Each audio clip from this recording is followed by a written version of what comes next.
Hey, I just got this box in the mail from an old customer of mine. I wonder what it is. Let's take a look.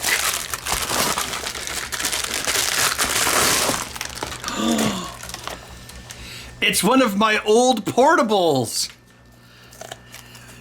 Oh my gosh. The Atari 2600 VCSp Rev 5. See, it's got the sticker of authentication. Man, it's so thick. It's like 2 inches thick. So apparently the guy plugged a power cable into the AV out port and I guess destroyed the screen. Well, since I have to fix this, I thought it might be fun to take a look inside and see how it was made. So these are the kind I was building many units of back in like 2001, 2002. So it's quite the blast from the past. Yep, size 6 machine screw. Nowadays I use mostly either size 2 imperial or M2 metric screws. Yeah, even if the screen's bad, we could just replace this portion with a new bezel and put in a more modern screen, although I believe these actually use the screen circuitry for amplification because this was actually a portable TV. So you got your D-pad, select, reset. I don't like how it's on one button. That's the paddle trigger, which is the same as pushing right, I believe. Main trigger and your difficulty switches, and then your player 2 port. Well, oh, it's even got a date. Ben Heckendorn, 10/10 of 2001. Oh man, so this was made almost 19 years ago. Oh gosh, look, see, there's the circuitry of the TV inserted sideways, held in place by that screw. That's pretty janky. And then we have a linear regulator here with a heat sink. It's kind of flapping in the breeze. The volume and contrast controls for the screen are ported out and hand soldered onto the subboard. Yeah, so if we do replace the screen, we'll have to put in a separate audio amplifier.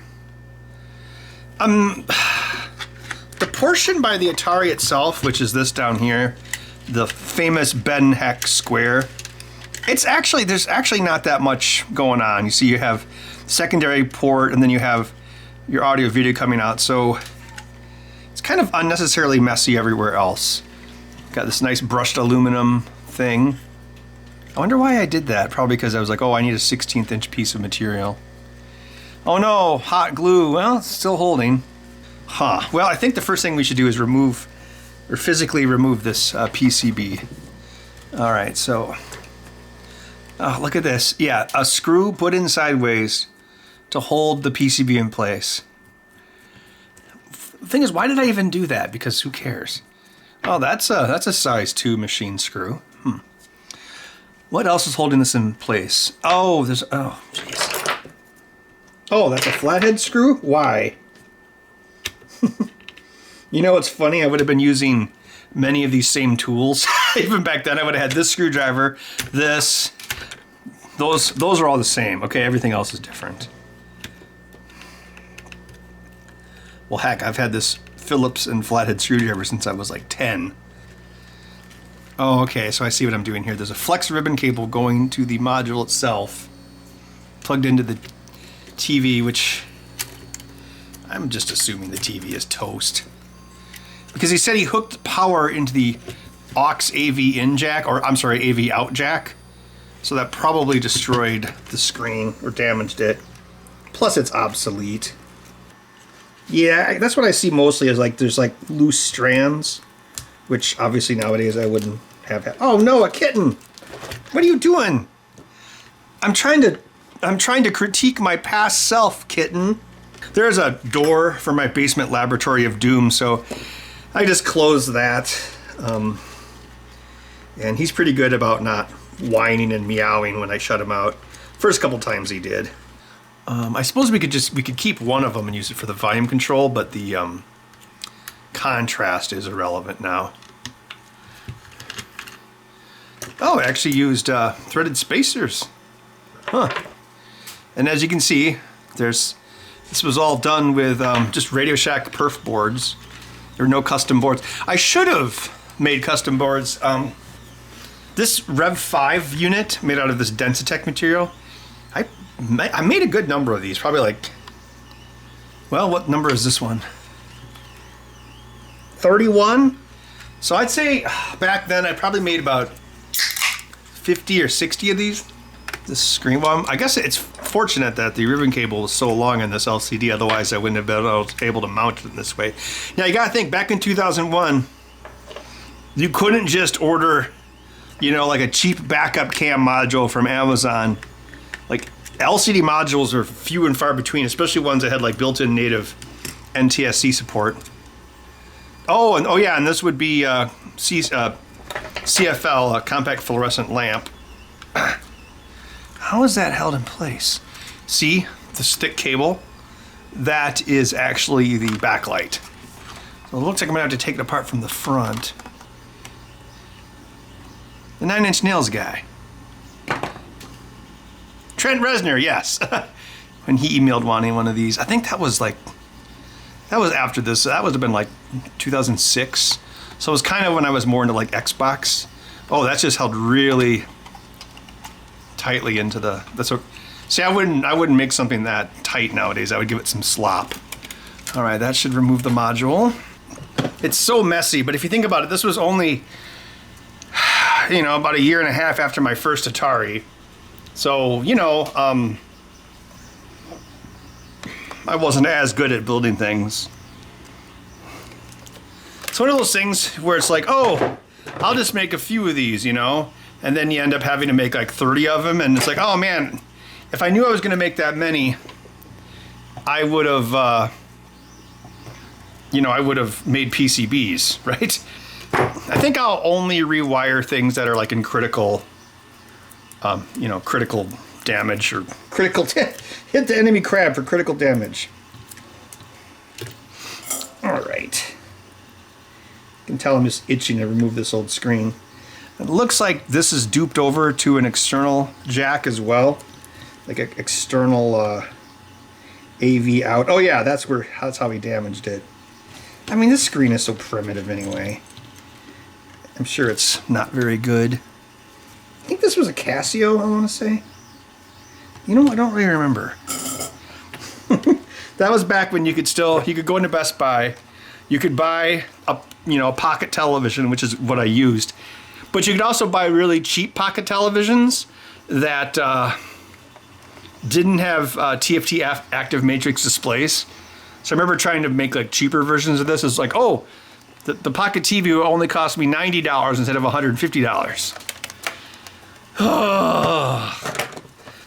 It's like, why didn't I just have one audio wire? Like, take the audio wire to the external jack and then take it to you know, the source in the Atari. You were using pocket TVs anyway, so you might as well use their audio amplifier. Oh yeah, I would have had to disconnect the battery pack with this. All right, thanks for playing. Okay. Why are these wires so long? Look at this. I mean, this is clearly the video circuit. Why is that one going over there? Oh, what? Oh, I see what I did. Oh, jeez. So I was taking power from the regulator, I was putting it through that plug, and that's what was powering the screen. So yeah, if you plug something in that, oh, that seems like it's coming loose too. It would disconnect the screen. I guess I could still use that. I mean, makes sense. I can't do it. I can't resist fixing this properly. I'm not trying to erase my past. I'm trying to improve it. So here is how I connected the infilithium battery. See that? Right? What prevented the battery from going in the... Oh, right, because the tabs would... Yeah. So, boom. That's how that worked. Still a pretty good fit. It's still sharp. After all these years. Well, first of all, I shouldn't use this wimpy of wire. Let's see. So that's going over to this auxiliary power jack, which you'd also want to give... Well, I guess I wouldn't have... Oh, wow. So if you were to plug in Yeah, if you were to plug in auxiliary power with the battery, wouldn't that cause a problem? Oh, Ben, you weren't thinking. Oh, wait, no, I believe it would mechanically disconnect it. All right, well, first of all, I want to beef up these wires. These wires need to be Beefosaurus Rex, trademark TM Ben. Oh, yeah, I'll just run everything with 28 gauge wire or whatever this is. I mean, what's the worst that could happen? I'm 25-year-old Ben. Thicker wire, and also wire that's properly colored. Dun dun dun dun. Dun dun dun dun dun. Dun dun dun dun dun. Put you back in. All right, here you go. See you in another 19 years. I know I say this every few centuries, Bobo, but I'm never going to lose you again. Here's the underside of the unit. Soldering looks decent. I mean, I wouldn't do it like this nowadays because these pins could break the wires. I mostly wanted to check with these two up here, where I think that's the, I think that's like the trigger or something. So the time that's passed between me building this and me fixing it now is about the same distance of time between the Atari being popular and me building this unit.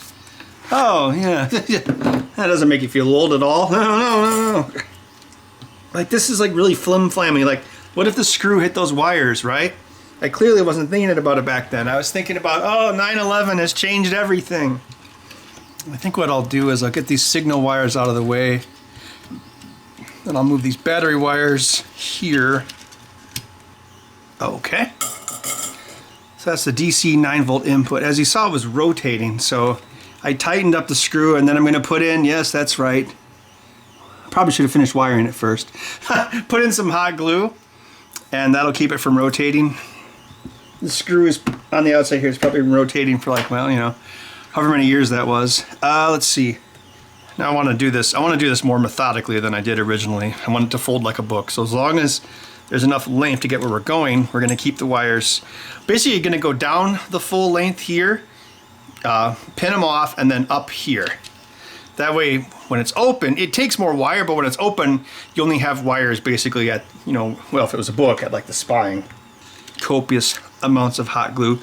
So this material, this blue and white plastic, this was a sign-making plastic called Densitech.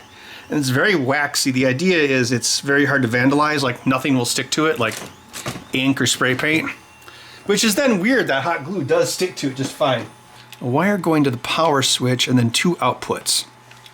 Oh, so I'm guessing what happened was the direct total voltage, either 9 volts or 7 volts, was fed to the TV circuitry because it has its own regulator on it. 5 volts is probably too low to run this, which makes sense. Yeah, if you look here, the power switch. See, it's got 1 in, 2 coming out.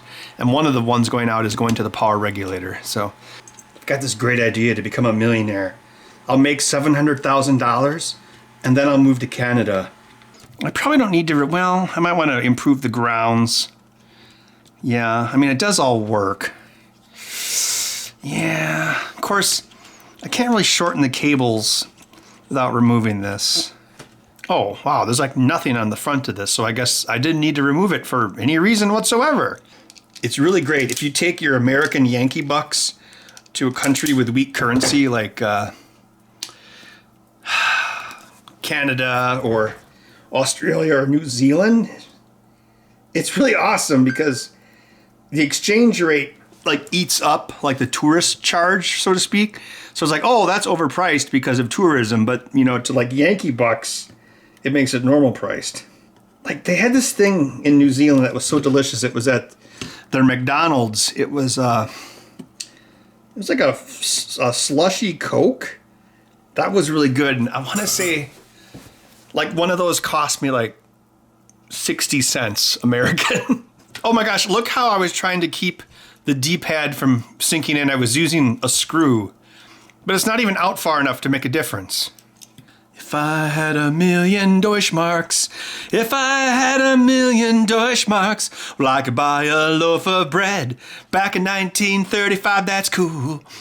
Oh, what's a more modern one? Oh, I know. If I had a billion believers, if I had a billion believers, I could buy you a piece of rice. It tastes better than our dog. We wouldn't have to walk to the store because it's not there anymore. If I had a trillion believers. I'm gonna simplify and shorten the ground connection between this and the Atari itself. Hey, I thought of a way to combine Bane with 1930s Germany that I just referenced. Okay, ready? I am the League of Nations. Ah, Germany, your precious natural resources. Gladly accepted. We will need them. I foresee no problem in taking this much wealth from you. Nothing bad could happen from this. Oh man, I got 19 years of oxidation on this copper. Oh, that took pretty well. It hasn't quite turned Statue of Liberty green yet. All right, so this is going to be power. Yeah, because you can see it's also going to the potentiometer right there. I think I could shorten up this up, down, left, right wire. Lost my power reference. Look at this wimpy wire for power. Come on. I mean, I know it's not like the Atari takes that much, but still. It tastes a bit old, but it still actually put up a fight. Sometimes if this stuff gets crusty, the shielding starts to fail, and then you can pull it off. Of course, now remember, this is the top of the unit, so the more modern way I would do it is I would do it kind of in order of what's closest to the ribbon cable source. So ribbon cable is going up, down, left, right, with up marked as red, which is this one. So that means the second wire is down.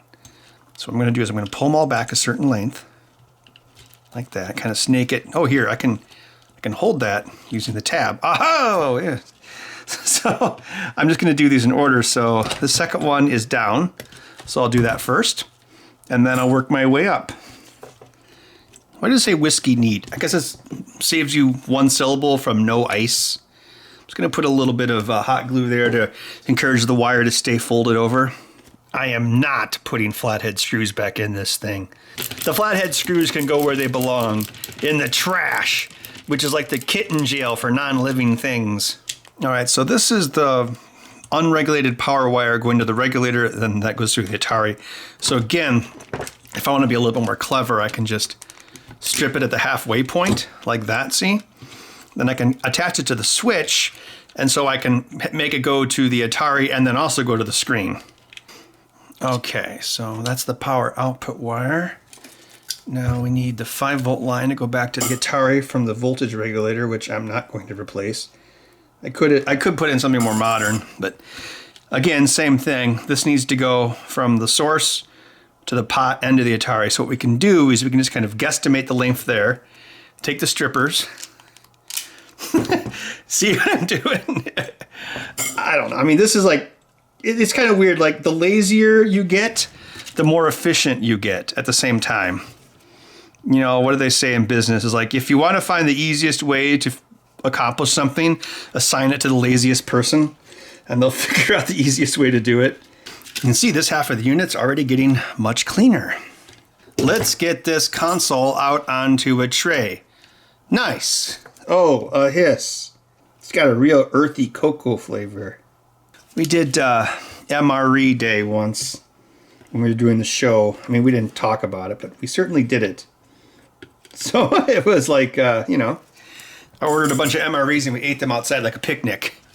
I'm sure Felix was like, I don't want to eat these things ever again. All right, so we're about 1/3 of the way through. Well, that's right. We have to take the screen power and go through this switch so the screen will disconnect. All right. I'm pretty sure that's what that does. So without anything plugged in, this should complete the circuit. Okay, yeah. It's been a long time. I'm probably going to use one of those dirt cheap Amazon backup cameras. And those can actually take anywhere from like 3 to 5 to 12 volts. And so I'm going to leave it the original function where you're basically taking the source voltage, 7 or 9 or whatever, and piping it directly into the LCD because I know it'll be able to handle it. I mean, there are some things I would definitely do differently on this unit. Like I wouldn't go back and forth so many times with the power now, but I want to keep this as close to its original functionality as possible. So I took the other power wire that's after the power switch and I hooked it up to this auxiliary output jack. There we go. Cool. So if you do plug in AV out, it will basically turn off the screen because there's a little switch in there that flips when something is inserted. Okay, I grabbed this LCD from my box of LCDs. It's actually decent size larger than the original screen, but that's okay. I can just make a new bezel, I think. Yeah, so these are pretty common cheap backup camera LCDs. You can get them off Amazon for like 15 bucks. And it's power, ground, and then video on one of these. Yeah, these can take anywhere from like 5 to 12 volts.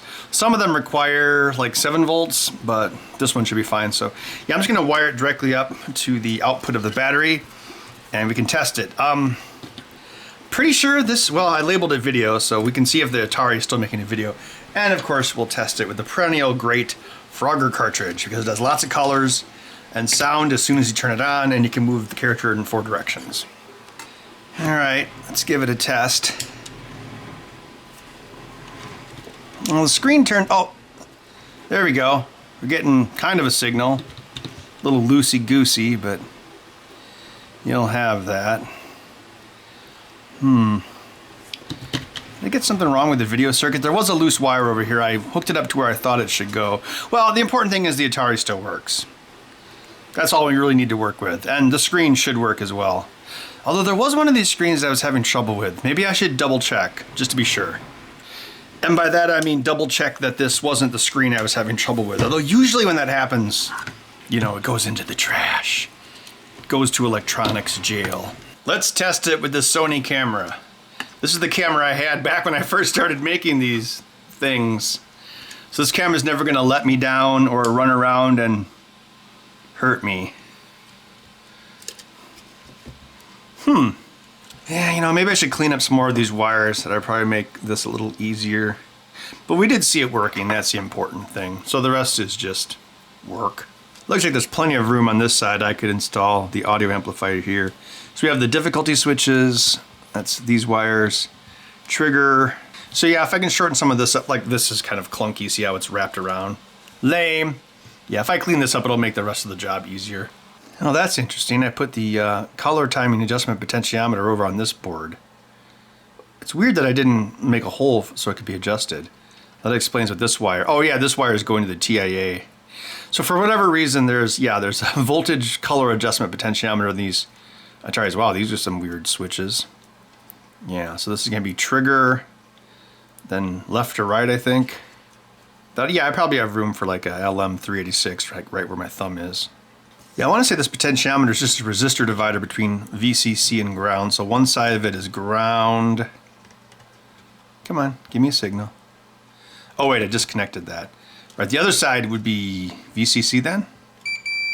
Oh, okay, so I think what I could do is, I'll just mark that red so I remember.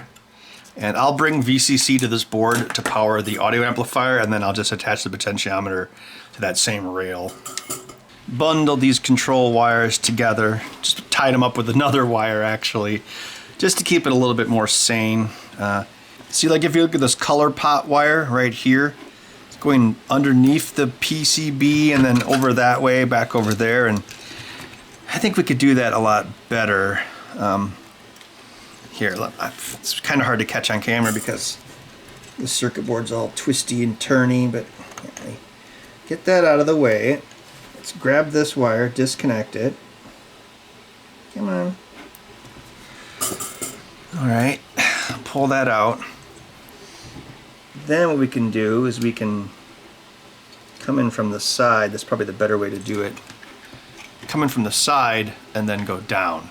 While I'm in here, I'm going to remove some of the extraneous ground wires and then add a new positive rail voltage wire to go to the subboard for the amplifier and the color adjustment pot. Oh, I've almost got it wrangled back to normal. So everything going to this side is basically tied together in this little bus bundle. So we got audio and power for the audio. Oh, we need to have a ground source going, well, not a ground source, but we need ground to go back from this to there. And over here, well, this is the video signal here. Then on this side, we just have the potentiometer, which I need to hook up, you know, for the paddle, and then power. So yeah, it's greatly simplified now.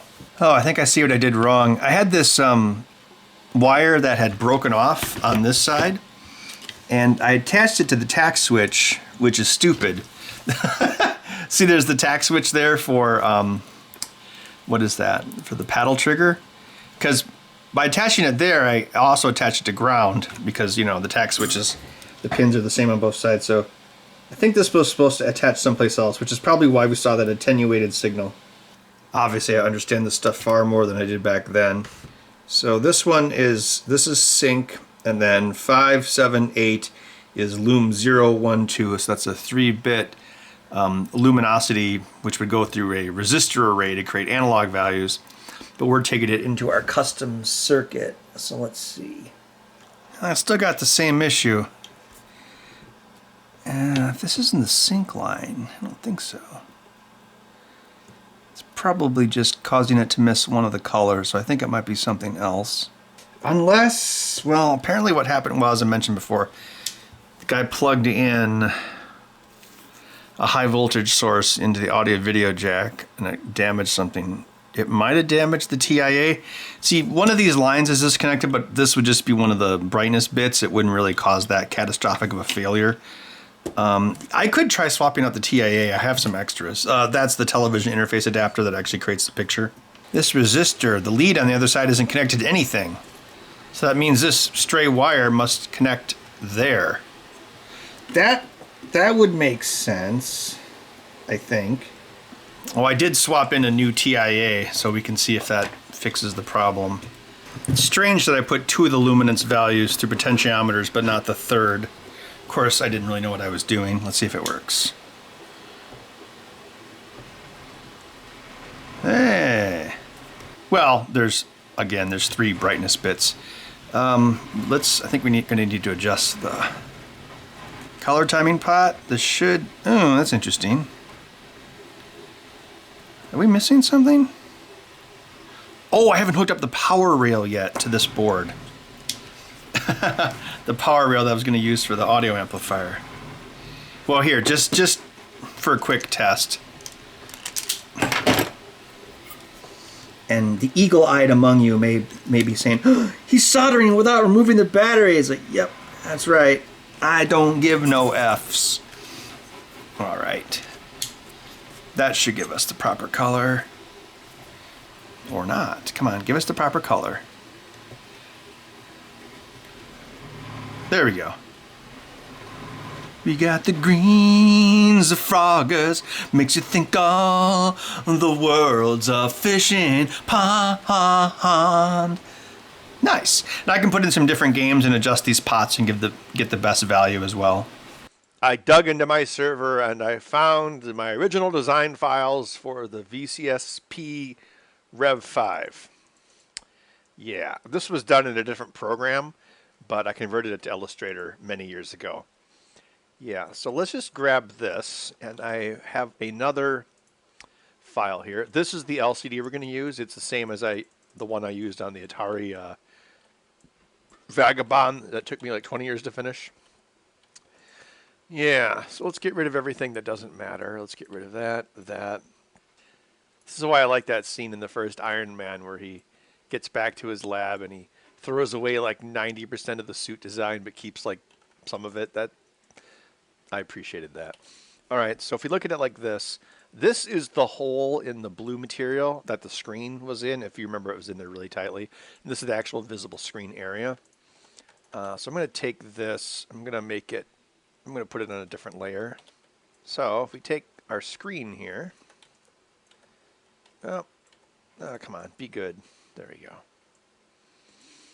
Yeah, it's quite a bit bigger. So what we need to do is we need to basically make this fit between the cartridge and the silver stripe at the bottom. Really none of this, well, part of it matters, the aperture, because we might need that for the electronics to stick through. Let's just do this for now. Let's take that, get rid of it, go up here, grab this screen. Now these screens vary wildly. Like this square here, I believe that's meant to portray where the graphics are. Where's the center point? Oh, there it is. Okay. So let's do this. Let's take that. Let's make it, it's grouped as one thing. I think we're going to go over here and we're going to make a box between those two items. Then we grab this again. And we got to find that center point.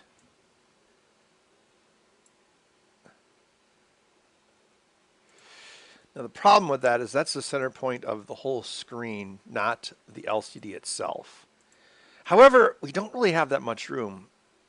See, I mean, we could make this part a little bit wider, but we're already getting really close to the cartridge and the silver stripe.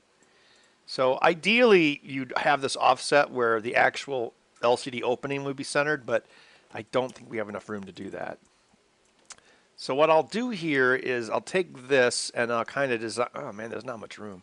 And I gotta watch out for these buttons here. And it would look like this. I believe I have some faux wood grain engraving plastic we can use for this. Let's just grab the color brown for now. Yeah, so kind of look like that. If we want to get super pedantic about it, you can take this and this. There.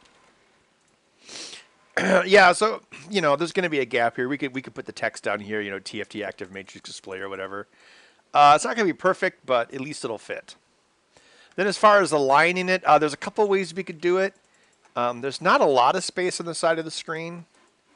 Actually, it's, well, let's see what it is. Oh, no, yeah, we could use some, oh, yeah, 0.31, that's fine. So what we can do is we can put these screws through the frame, and then we can just make a paper pattern to manually drill holes into the old blue case so the screws have a place to go. And actually, we should just draw one screw and then just copy it and mirror it 4 times. Oh, look, here's the old text, TFT active matrix display. So I can take that and I can convert it over to the new version. So I'm just going to take that, and it was the width of the screen before, so that's fine.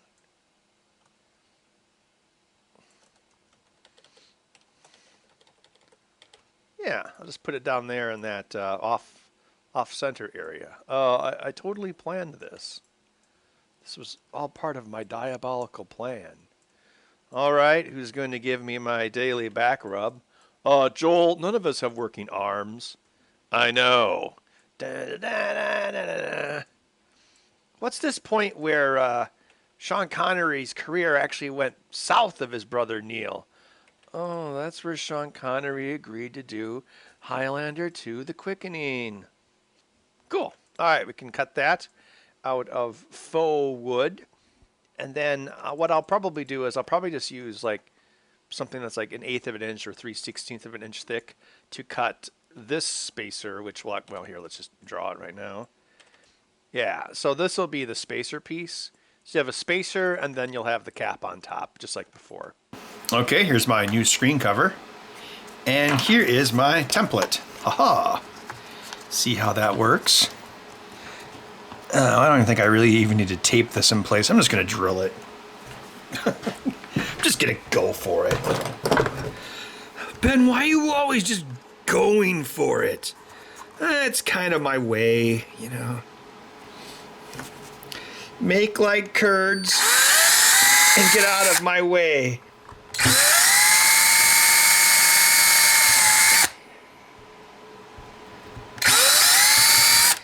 Oh, that one I did wrong. Oh well.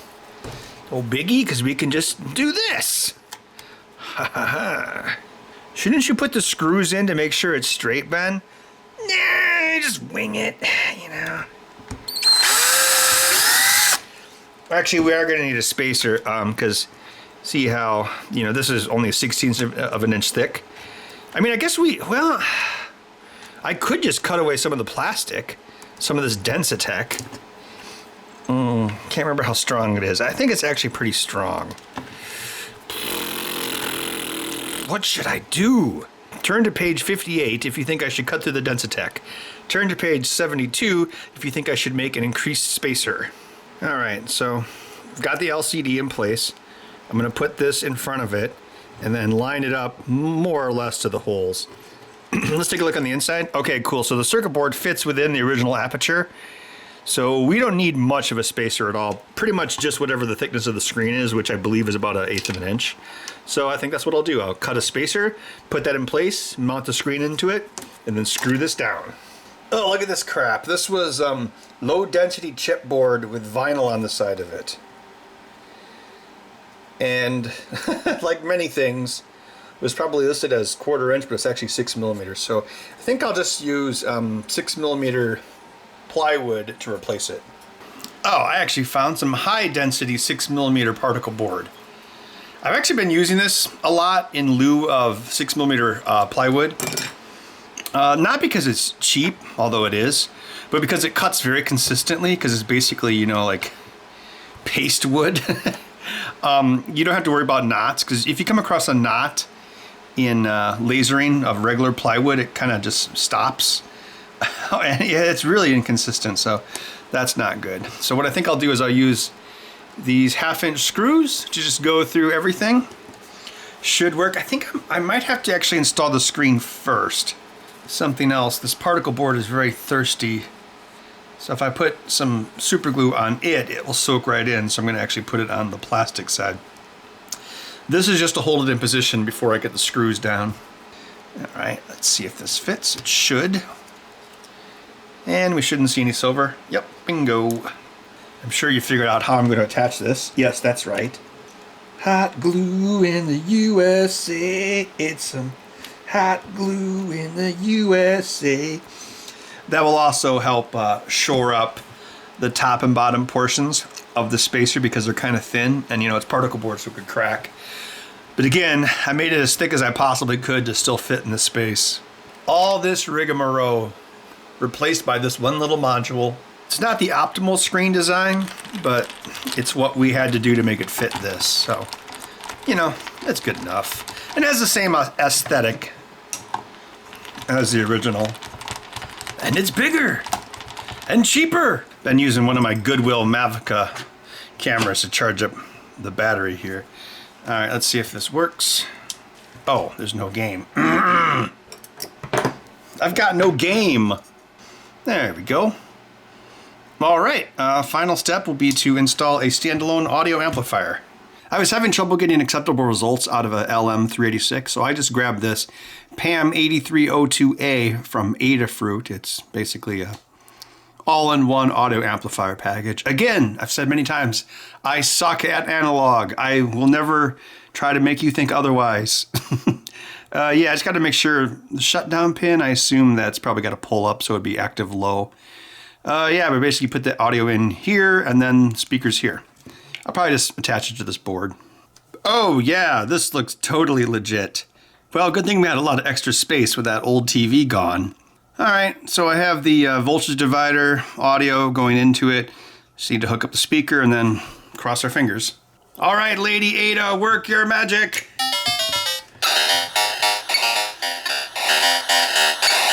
All right. If anything, it's too loud, but there's a pot here where I can adjust the gain. So that's good.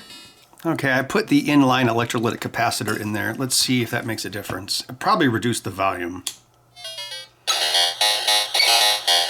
Still pretty loud.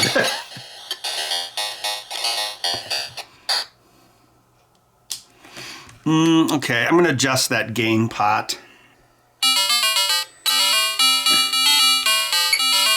It seems like it's getting louder. There we go.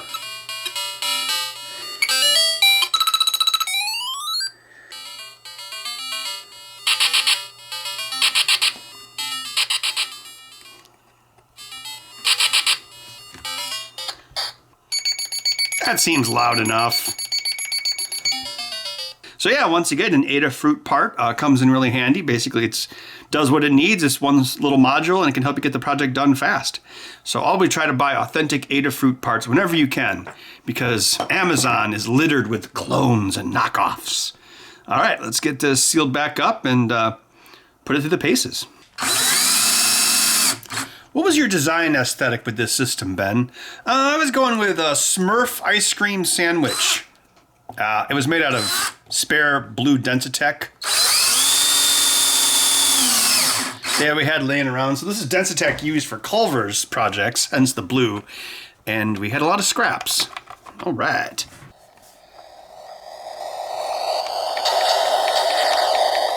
Yeah! Let's blow up all these planets! Why are there so many planets right next to each other? That doesn't make any sense. Did J.J. Abrams direct this game? Midnight Magic. It sounds like some sort of sleaze show, but nope, it's a pinball machine. Oh, here we go. Here's an angle that's acceptable. All right.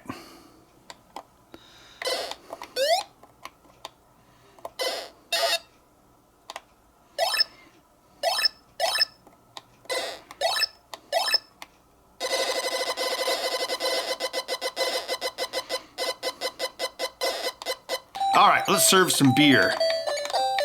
Oh no, I overserved. I'm gonna be on bar rescue. Oh, look at all these drunk people. I must be in Wisconsin. Why do Wisconsin people drink so much? Well, we have really bad weather and high property taxes. It's like a double whammy. Oh, Mountain Dew? Well, I guess this is like not a beer tapper.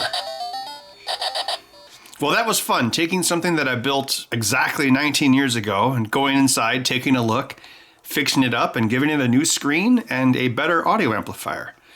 All right, well, I guess if you have any other classic systems you'd like to see me fix, or if you have something that you need fixed, just shoot me an email. Go to benheck.com, and there's an email link right there. And if I think it's interesting, or if it's something from my own past like this that needs repair, I can definitely work with you.